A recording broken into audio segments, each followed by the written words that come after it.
सुबह उठकर ब्रश करते समय नोरा को अपने आसपास कुछ अजीब महसूस होता है। खतरा समझकर वो आसपास ध्यान से देखने जाती है। तब जो वो देखती है उससे उसका दिल ठंडा पड़ जाता है। असल में नोरा इस समय समुद्र के कई हजार फीट नीचे है, जहां आज तक सूरज की रोशनी नहीं पहुंची। समुद्र की इतनी गहराई में पानी का प्रेशर इतना ज्यादा होता है कि वो 1 सेकंड से भी कम समय में इंसान के शरीर को कुचलकर पानी में मिला सकता है। इसी जगह समुद्र पर रिसर्च करने के लिए एक बेस या स्टेशन बनाया गया है और उसी बेस के अंदर वो लोग रहते हैं। नोरा बताती है कि महीनों तक इतनी गहराई में रहने पर बाहर दिन है या रात ये समझना भी मुश्किल हो जाता है। कभी कभी तो सपना और हकीकत में फर्क करना भी कठिन हो जाता है, लेकिन फिर भी उन्हें अपनी ड्यूटी निभानी पड़ती है। नोरा ये बातें बता ही रही होती हैं कि अचानक पूरे बेस की लाइट्स अजीब तरह से ब्लिंक करने लगती हैं। क्या हो रहा है ये देखने के लिए जैकेट पहनकर नोरा आगे बढ़ती है। तभी उसे पता चलता है कि ऊपर से पानी लीक हो रहा है और ये दृश्य देखकर उसका दिल पूरी तरह ठंडा पड़ जाता है। समुद्र की इतनी गहराई में पानी का प्रेशर इतना ज्यादा होता है कि वो 1 सेकंड में इंसान की हड्डियों को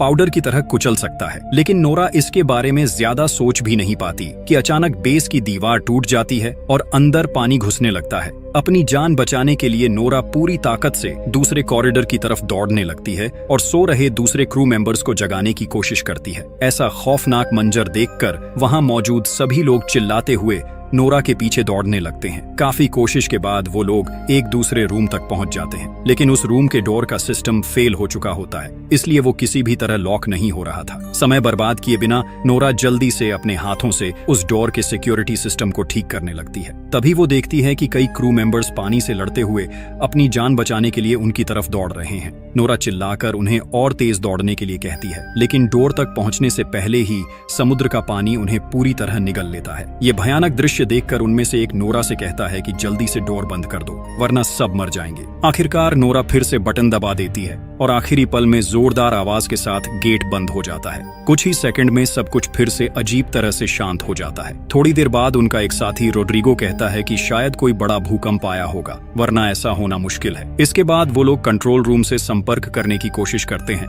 लेकिन वहां से कोई जवाब नहीं आता। मतलब कंट्रोल रूम से उनका पूरा संपर्क टूट चुका था। उसी समय उन्हें एक दिल दहला देने वाली अजीब आवाज सुनाई देती है। उन्हें लगता है जैसे बेस के बाहर कोई बहुत बड़ा रहस्यमय ऑब्जेक्ट पानी के अंदर हिल रहा है और अपने तेज नाखूनों से बेस की दीवारों पर वार कर रहा है। खतरा बढ़ सकता है, ये सोचकर नोरा और रोड्रिगो देर किए बिना एस्केप पॉड्स की तरफ निकल पड़ते हैं। टूटे फूटे बेस के अंदर से गुजरते हुए वो किसी तरह सर्वर रूम तक पहुंचते हैं और खराब हो चुके कम्युनिकेशन सिस्टम को ठीक करने लगते हैं। लेकिन तभी वही डरावनी तेज आवाज फिर से पास से सुनाई देती है। अब उन्हें शक होने लगता है कि ये कोई सामान्य भूकंप नहीं हो सकता। नोरा सिस्टम का डेटा चेक करके देखती है कि पूरा बेस ताश के घर की तरह टूटकर गिर चुका है, सिर्फ कुछ ही हिस्से किसी तरह टिके हुए हैं। इसके बाद नोरा और रोड्रिगो एस्केप पॉड की तरफ जाने के लिए आगे बढ़ते हैं। टूटे फूटे बेस के अंदर से रेंगते हुए वो लोग रास्ता खोजने की कोशिश करते हैं। तभी पीछे से कोई दर्द भरी आवाज में चिल्लाता है, मुझे बचाओ। नोरा पीछे मुड़कर देखती है कि उनका साथी पॉल मलबे के नीचे दबा हुआ है। नोरा और रोड्रिगो मिलकर काफी कोशिश के बाद उसे बाहर खींच लेते हैं। अब तीनों मिलकर एस्केप की तरफ बढ़ने लगते हैं। आगे का रास्ता इतना तंग हो चुका होता है कि उन्हें रेंगते हुए आगे बढ़ना पड़ता है। सबसे आगे नोरा होती है। अचानक उसकी नजर एक डेड बॉडी पर पड़ती है। उस आदमी की आंखें अभी भी खुली हुई थीं और उनमें इतना डर था कि लगता था मरने से ठीक पहले उसने कोई बहुत डरावनी चीज देखी थी। ये दृश्य देखकर उनके मन में डर बैठ जाता है कि शायद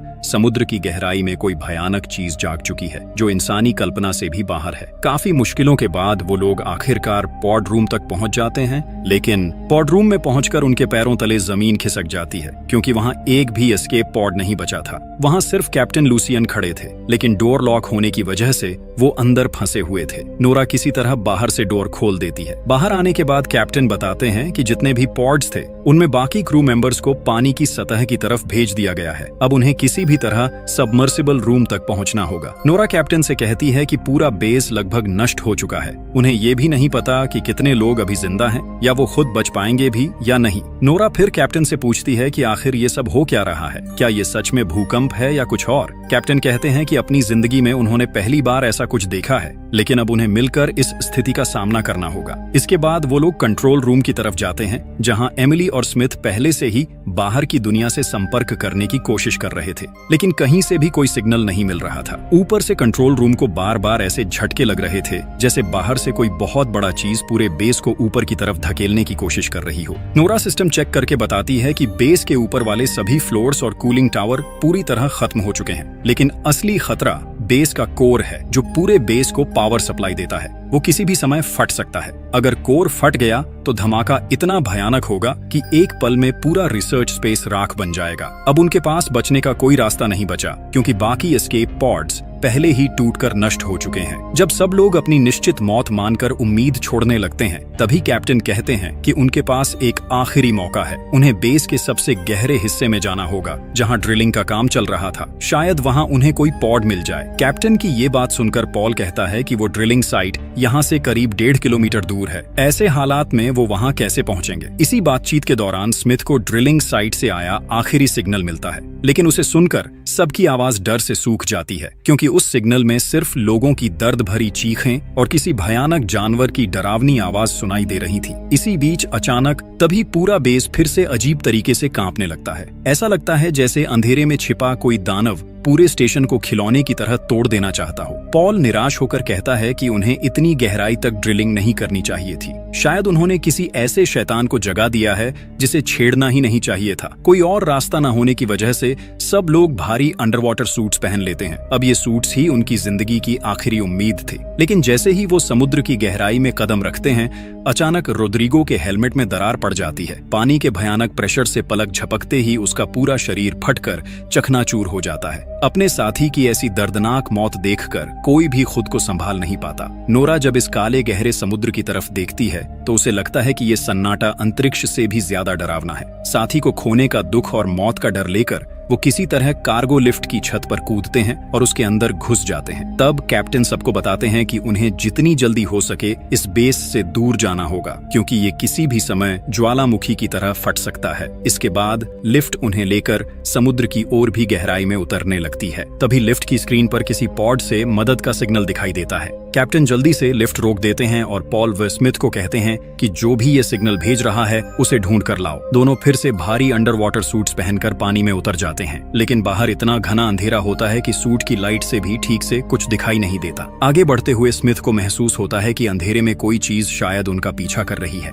किसी तरह वो उस पॉड तक पहुंच जाते हैं जहां से सिग्नल आया था, लेकिन पास जाकर देखते हैं कि पूरा रास्ता किसी अजीब चिपचिपे पदार्थ से ढका हुआ है। उन्होंने पहले कभी ऐसी चीज नहीं देखी थी। पॉड के अंदर किसी को न पाकर वो आसपास तलाश करने लगते हैं। तभी उन्हें केबल्स में उलझा हुआ अपने एक साथी का डेड बॉडी मिलता है। ये देखकर कैप्टन तुरंत उन्हें वापस अंदर आने का आदेश देते हैं, लेकिन उसी समय पॉल और स्मिथ देखते हैं कि उस डेड बॉडी की पीठ के अंदर कुछ जिंदा हिल रहा है। वो कुछ समझ पाते उससे पहले ही उसकी पीठ से बिजली की रफ्तार से एक अजीब जानवर बाहर निकलकर पॉल पर हमला कर देता है। हालांकि स्मिथ किसी तरह उस छोटे क्रीचर को मार देता है। उस क्रीचर को साथ लेकर वो लोग फिर से लिफ्ट में वापस आ जाते हैं। पॉल बताता है कि ये जीव उस डेड बॉडी को नोच नोच कर खा रहा था। एमिली जब उस क्रीचर को देखती है तो उसे उसके आसपास तेज नुकीले पंजे दिखाई देते हैं। तब एमिली कहती है कि शायद ड्रिलिंग के दौरान उन्होंने गलती से ऐसा कोई गड्ढा खोल दिया है जहां पहले से ही अजीब और खतरनाक जीव रहते थे और अब उनकी वजह से वो गुस्से में आ गए हैं। एमिली की ये बात चल ही रही होती है कि अचानक लिफ्ट की सारी लाइट्स बंद हो जाती हैं।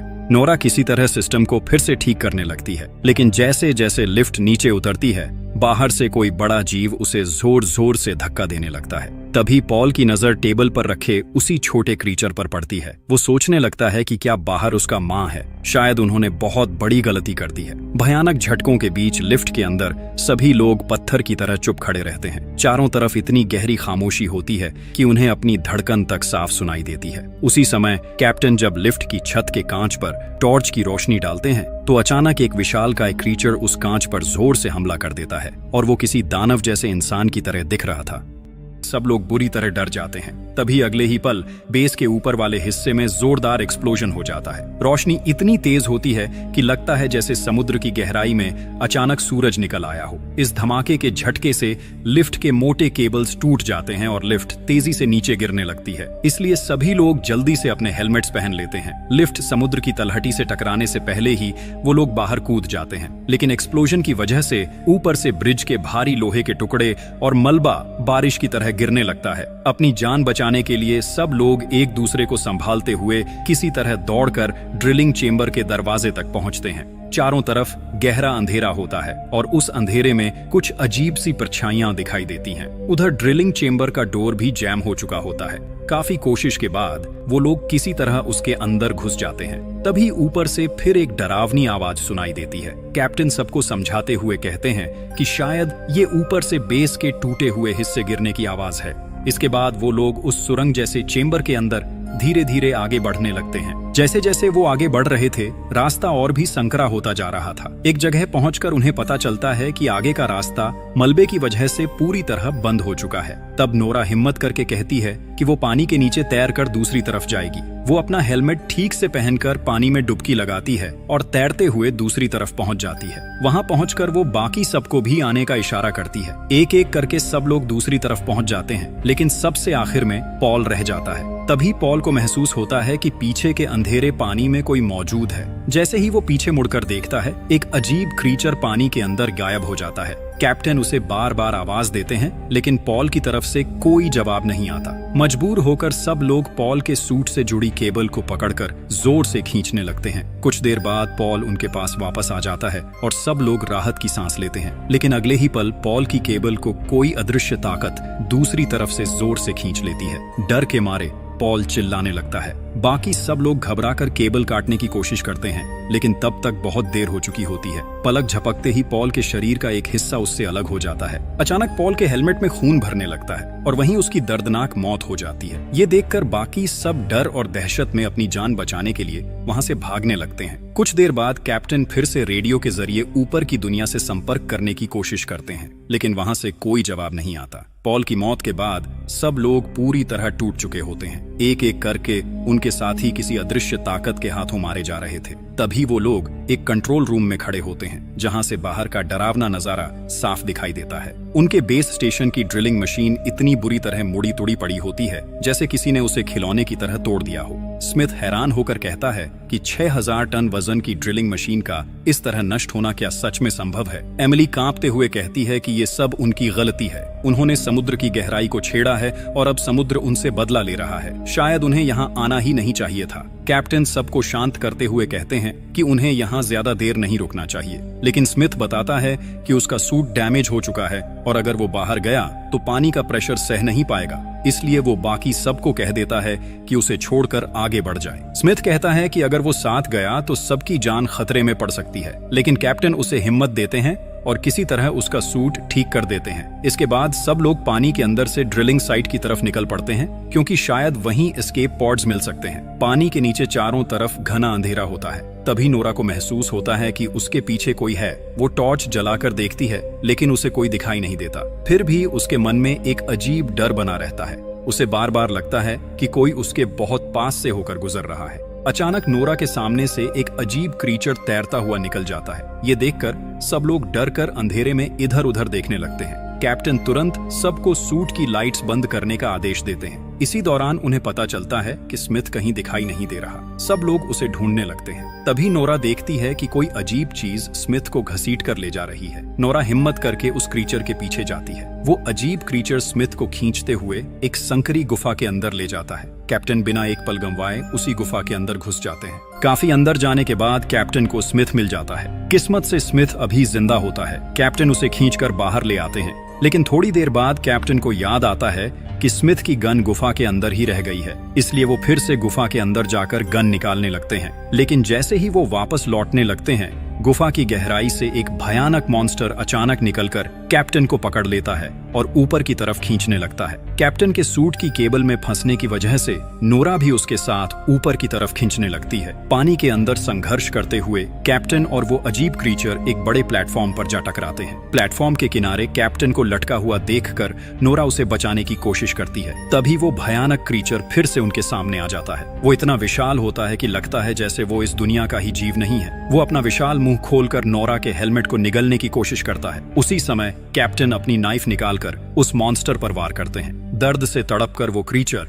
नोरा और कैप्टन दोनों को तेजी से ऊपर की तरफ खींचने लगता है। कैप्टन समझ जाते हैं कि अगर वो इसी रफ्तार से ऊपर जाते रहे तो पानी के भयानक प्रेशर से उनका सूट फट जाएगा। इसलिए वो नोरा से कहते हैं कि केबल काट दो। वरना वो भी मर जाएगी। लेकिन नोरा ऐसा करने के लिए तैयार नहीं होती। तब मजबूर होकर कैप्टन खुद ही अपनी नाइफ से केबल काट देते हैं और खुद को अलग कर लेते हैं। नोरा अलग होते ही अगले ही पल एक भयानक एक्सप्लोजन में कैप्टन की मौत हो जाती है। उसी धमाके में उनका सूट और शरीर पानी में बिखर जाता है। उस एक्सप्लोजन के झटके से नोरा नीचे समुद्र की तलहटी में बेस के एक छोड़े हुए हिस्से में जा गिरती है। वो जगह पूरी तरह सुनसान और खामोश होती है। किसी तरह अंदर जाकर नोरा मानसिक रूप से टूट जाती है, क्योंकि उसे नहीं पता कि स्मिथ और एमिली जिंदा हैं या नहीं। वो रेडियो से पागलों की तरह एमिली और स्मिथ से संपर्क करने की कोशिश करती रहती है, लेकिन कोई जवाब नहीं मिलता। फिर नोरा ऊपर पड़े कुछ उपकरणों से एक पुराना सूट किसी तरह ठीक कर लेती है और उसे पहनकर दोबारा पानी में उतरती है, ताकि एमिली और स्मिथ को ढूंढ सके। तभी रेडियो में एमिली की आवाज सुनाई देती है। उसी समय नोरा दूर अंधेरे में एमिली के सूट की लाइट चमकती हुई देख लेती है। काफी मुश्किल से वहां पहुंचने पर नोरा देखती है कि एमिली स्मिथ को घसीटते हुए आगे ले जा रही है, क्योंकि स्मिथ बहुत बुरी तरह घायल हो चुका था। नोरा एमिली को शांत करती है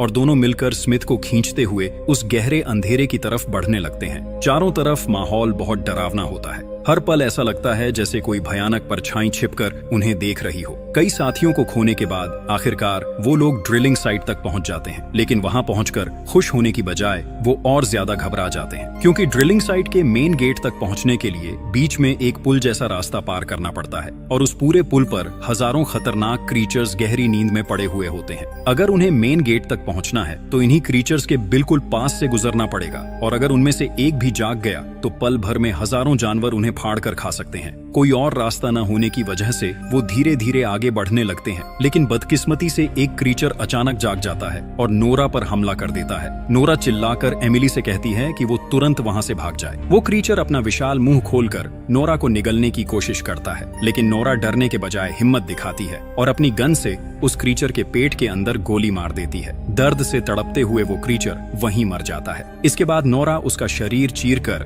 किसी तरह बाहर निकल आती है, लेकिन तब तक आसपास के बाकी सारे मॉन्स्टर्स जागने लगते हैं। ये देखकर नोरा अपनी गन रिलोड करने ही वाली होती है कि अचानक वो देखती है कि जिस प्लेटफॉर्म पर ये क्रीचर्स उल्टे लटके हुए थे वो पूरा हिस्सा ऊपर उठकर अंधेरे में गायब हो जाता है। उसी समय नोरा सामने वाली बिल्डिंग के ऊपर एक विशाल छाया खड़ी देखती है। जब वो उस छाया पर गोली चलाने के लिए ध्यान से देखती है तो उसके दिल की धड़कन लगभग रुक जाती है। उसके सामने एक दानव जैसा समुद्री राक्षस खड़ा होता है। वो इतना विशाल था कि उसके सामने 50 मंजिला बिल्डिंग भी खिलौने जैसी लगती थी। अपनी जान बचाने के लिए नोरा पूरी ताकत से मेन गेट की तरफ दौड़ने लगती है। वो विशाल मॉन्स्टर अपने पैर से पुल पर इतनी जोर से हमला करता है कि लगता है जैसे पानी के नीचे कोई परमाणु बम फट गया हो। उस धमाके के झटके से नोरा दूर जाकर गिरती है और बेहोश हो जाती है। अगले ही पल एमिली नोरा को खींचते हुए मेन गेट के अंदर ले आती है और जल्दी से दरवाजा बंद कर देती है। स्मिथ, नोरा और एमिली किसी तरह अंदर आ तो जाते हैं, लेकिन खतरा अभी खत्म नहीं हुआ था। वो विशाल मॉन्स्टर पूरे ड्रिलिंग साइट बिल्डिंग को जमीन से उखाड़ने की कोशिश करने लगता है। किसी तरह वो लोग आगे बढ़ते हुए पॉड रूम तक पहुंच जाते हैं। वहां कुल 3 पॉड्स होते हैं। नोरा जल्दी से चेक करती है और पता चलता है कि उनमें से सिर्फ 2 ही ठीक से काम कर रहे हैं। इसलिए बिना समय गंवाए नोरा और एमिली पहले स्मिथ को एक वर्किंग पॉड में बैठाकर ऊपर की तरफ भेज देते हैं।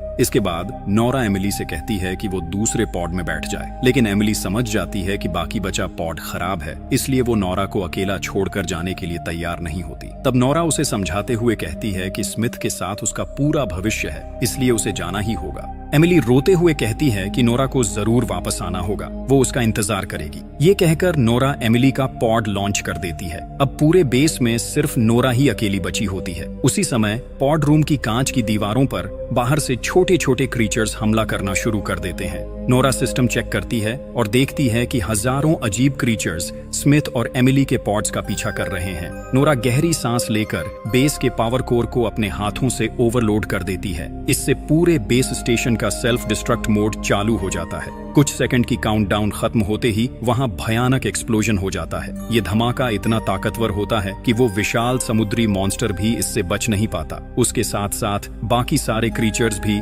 आग में जलकर खत्म हो जाते हैं। इस तरह नोरा अपनी जान कुर्बान करके अपने दोनों साथियों की जिंदगी बचा लेती है। बाद में न्यूज में दिखाया जाता है कि ड्रिलिंग साइट से 2 क्रू मेंबर्स को जिंदा बचा लिया गया है, और इसी के साथ कहानी खत्म हो जाती है। ये कहानी दिखाती है कि जब इंसान प्रकृति की सीमाओं को पार करने की कोशिश करता है तो प्रकृति उसे कड़ा सबक सिखाती है।